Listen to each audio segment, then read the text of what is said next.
credo che sia un'alleanza che dimostra che dall'altra parte alcune cose che hanno detto, cioè la contrarietà ai partiti e queste cose qua, si sono rivelate una cosa che non era vera.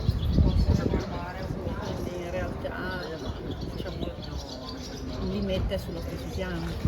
Li mette sullo stesso piano anche tenendo conto del risultato del centrosinistra che guardando i candidati che hanno preso più voti viene evidenziato che è molto spostato a sinistra, quindi questa alleanza dimostra appunto che è più basata sulla necessità di contrapporsi a noi, sembra quasi ci sia un po' di timore di non farcela e quindi un'alleanza un po' strategica. Noi rimaniamo sulle nostre posizioni, sui nostri programmi e su tutto quello che abbiamo detto fin dall'inizio. Come cambia la campagna elettorale da qui al ballottaggio? La nostra campagna è basata essenzialmente sul chiedere agli elettori di andare a votare. C'è stata molta astensione e quindi la preoccupazione è questa. Se i nostri elettori, quelli che ci hanno dato fiducia, andranno a votare, penso che avremo un buon risultato.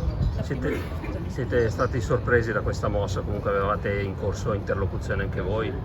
No, noi non abbiamo fatto interlocuzioni con nessuno. Era una mossa che ci aspettavamo perché loro avevano già, da quello che si sa, avevano già tentato un accordo prima ancora delle elezioni e quindi ci aspettavamo che ci fosse un avvicinamento. È una cosa, sì, che ci aspettavamo. La prima cosa che farà se diventerà sindaco?